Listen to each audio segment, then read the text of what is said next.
Assalamualaikum warahmatullahi Assalamualaikum Waalaikumsalam. warahmatullahi wabarakatuh.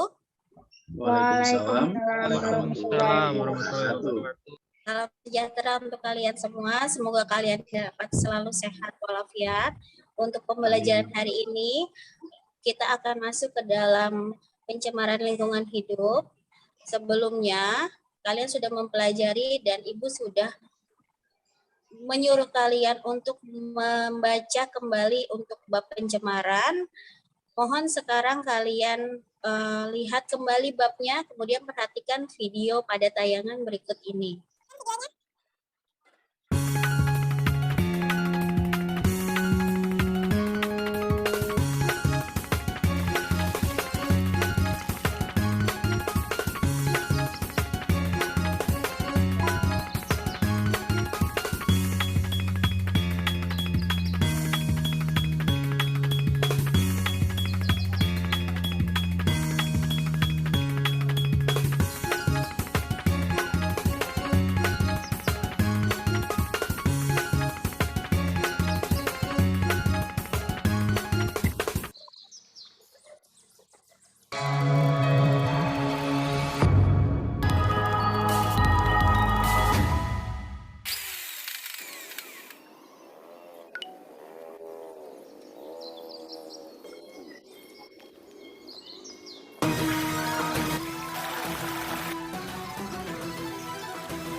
Sudah menyimak video dari tayangan ini? Sudah, Bu.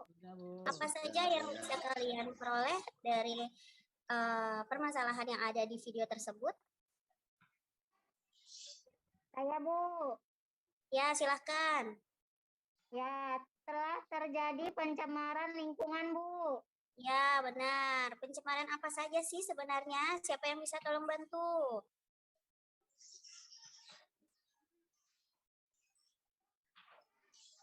Yang lain ada yang bisa dibantu? Ada apa aja sih video tersebut dan pencemaran apa saja yang bisa diambil? Pencemaran lingkungan, Bu. Ya, pada bab ini kita akan pelajari tentang pencemaran lingkungan hidup. Pada pencemaran lingkungan hidup ini, kita akan bahas tentang tujuan pembelajaran kita. Kompetensi dasar yang kita akan capai pada materi ini adalah menganalisis terjadinya pencemaran lingkungan dan dampaknya bagi ekosistem.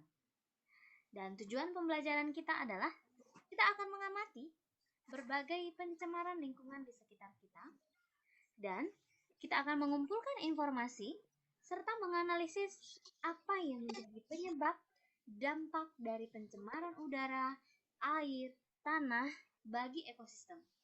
Tentunya, dengan melakukan hal itu, kita akan dapat merumuskan masalah serta mengajukan penyelesaian masalahnya.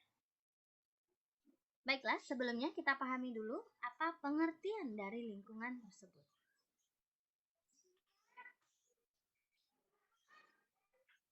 Oke, next.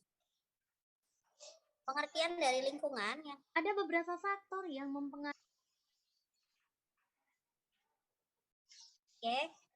Seperti yang tadi sudah kalian tahu, pencemaran lingkungan, sebelum kita masuk, kita akan mendefinisikan lingkungan secara umum, yaitu segala sesuatu yang ada di sekitar manusia dan mempengaruhi perkembangan makhluk hidup manusia. Lanjut.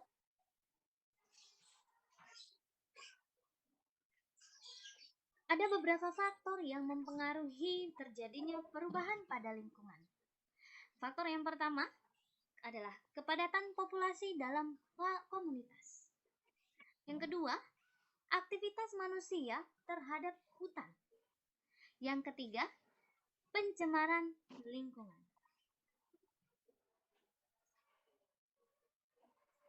Baiklah, tadi kita sudah melihat dampak aktivitas manusia terhadap hutan. Sekarang kita mau melihat lagi, apakah dampak aktivitas manusia terhadap pencemaran lingkungan. Sebelumnya kita pahami dulu pengertian dari pencemaran atau yang disebut juga dengan polusi. Pencemaran adalah rusaknya atau terganggunya lingkungan akibat masuknya unsur yang jumlahnya melebihi jumlah normal atau berada tidak pada tempatnya. Ketika terjadi pencemaran, tentu ada hal yang menyebabkan pencemaran tersebut. Polutan. Polutan adalah bahan atau zat yang menyebabkan pencemaran. Misalnya, debu, pasir, partikel-partikel, zat cair, misalnya bahan kimia, limbah cair, ada gas, atau juga mikroorganisme. Hal ini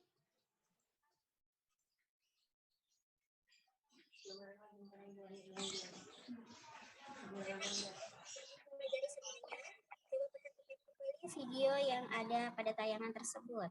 Like.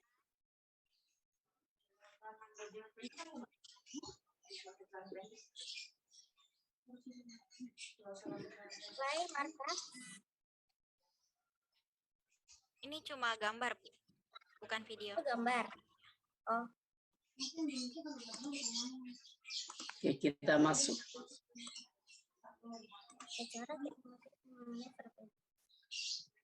Maksudnya ini apa ya? Oke, Bu. Tinggal dilanjutkan aja, Bu, nggak apa-apa. Nanti saya potong ya pembicaraan-pembicaraan kayak gini. Pas di video. Iya, Ya, nanti tinggal dicatat, tinggal di ya, Bapak. Ini nggak perlu ya, next aja. Itu terakhir, Bu. Abang. Aduh. Ini kan perhatikanlah berita di bawah ini. Tapi ini beritanya tentang apa? Pemirsa, pencemaran lingkungan menjadi masalah lingkungan yang dihadapi ini kembali ke Sumat sejak dulu. Banjir musiman, ketersediaan air bersih, serta punahnya habitat sungai merupakan dampak buruk dari pencemaran. Lalu bagaimana upaya yang dilakukan untuk menangani pencemaran sungai di Jakarta? Berikut ini laporan Said Mansur dan juru kamera Reza Juliansyah serta pilot drone Yusuf Fajar.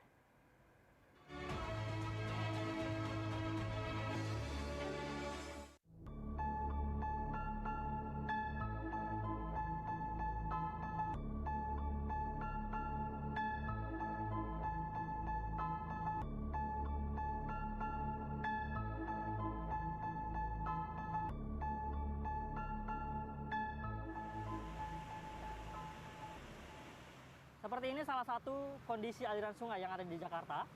Ini merupakan aliran sungai dari Kali Cideng di arah Kuningan, Jakarta Selatan yang dibuang langsung ke Sungai Ciliwung. Bisa Anda lihat kondisinya berbusa, kemudian warnanya juga hitam kebiruan begitu, dan memiliki aroma yang sangat menyengat.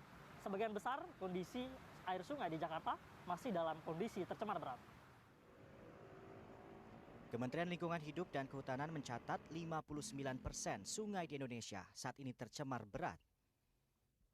DKI Jakarta menjadi daerah dengan indeks kualitas air paling rendah setelah Jawa Barat. Kalau indeks kualitas air nasional ada 34 provinsi nih, nanti dikelompokkan, ada kelompok atau klasifikasi buruk, baik, sangat baik gitu ya. Nah, dari 34 provinsi ini yang kondisinya buruk itu DKI Jakarta dan Jawa Barat. Ya, gitu. Itu kondisinya. Range-nya nilainya skalanya antara 25 sampai 50. Nah, itu kondisi namanya buruk. Nah, itu DKI Jakarta dan Jawa Barat. Perkembangan pesat di DKI Jakarta sebagai ibu kota negara diikuti oleh tingginya populasi penduduk yang kini mencapai lebih dari 10 juta jiwa. Ini menyebabkan limbah domestik menjadi salah satu penyumbang terbesar terhadap pencemaran sungai di ibu kota Jakarta. Aktivitas dari sumber domestik itu dari pemukiman, dari rumah tangga. Jadi mulai dari mandi, cuci, dapur, dan juga kakus. Wahana Lingkungan Hidup Jakarta mencatat sumber pencemaran sungai di DKI Jakarta merupakan akumulasi dari berbagai masalah yang sudah terjadi sejak lama. Selain limbah rumah tangga, kontrol pemerintah terhadap pengelolaan limbah industri dan perkantoran juga memberikan beban dampak lingkungan yang cukup serius. Akumulasinya kita mengalami pencemaran cukup lama. Akumulasinya dari berbagai sektor rumah tangga disebabkan oleh penataan ruang yang tidak baik ya begitu ya. Kemudian juga industri dan perkantoran. Nah, perkantoran ini memang kemudian menjadi PR bagi pemerintah dan industri, sejauh mana kontrol mereka terhadap kewajiban mereka itu Dar baku mutu sebelum dialirkan ke sungai. Kini, DKI Jakarta memiliki lebih dari 30 IPAL, baik yang dikelola langsung oleh dinas. Kita juga itu. Sebenarnya yang kita rasakan itu adalah karena kita banyak beraktivitas.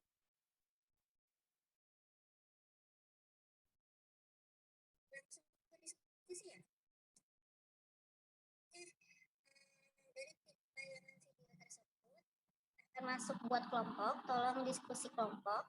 Diskusikan dalam kelompokmu masing-masing berjumlah 4 orang, kemudian kerjakanlah ke dalam praktikum, kemudian kerjakanlah praktikum dengan panduan yang sudah tertera di dalam Google Classroom. Nanti saya akan berikan lembar kerja praktikum di dalam Classroom. Oke, next. Baik, Bu.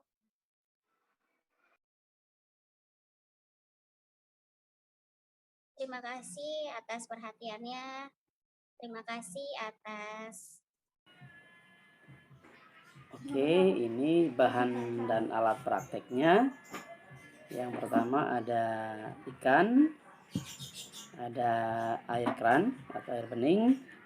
Ini air yang sudah dicampur deterjen. Dan ini adalah air yang mengandung limbah industri. Oke, kita coba taruh ikan di air bening. Nah, ikan air bening dalam beberapa waktu, kurang lebih 1-2 menit, ikan masih tetap normal dan hidup.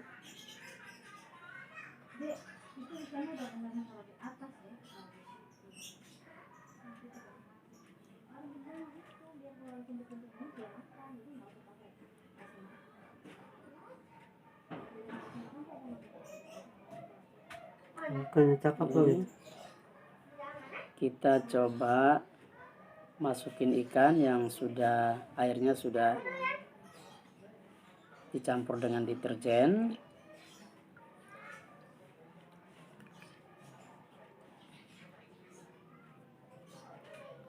Kasihan juga nih ikan.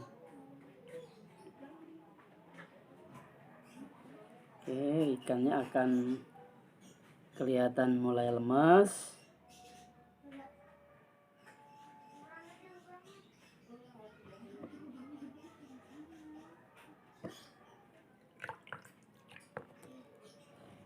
Mulai lemas dan kayaknya bisa menimbulkan kematian. Kita kembali coba ke air yang tercemar limbah. Ikannya lemas dan mengalami lemah, tetapi tidak menimbul kematian. Oke. Demikian hasil praktek kita kali ini. Oke, baik. Hilarius, kalian sudah, kelompoknya sudah Ibu lihat hasil presentasinya. Tolong dibacakan, Hilarius, untuk hasil pengamatan kamu pada praktikum ini. Oke, baik Bu, terima kasih. Baik, kami dari kelompok kami akan menampilkan hasil dari pengamatan dan praktek yang kami coba lakukan. Yang pertama, sampel adalah air putih ya dari keran yang kami ambil dari keran yang masih berwarna bening ya, bening. Bening atau tidak berwarna. Dari sisi baunya ya tidak berbau dengan pH 1 dan waktu yang kami butuhkan adalah 1 menit ya, 1 menit. Dan dari pergerakan ini saya pakai ikan jadi Bu Marta. Ini ada pergerakan insang ini. Iya Pak.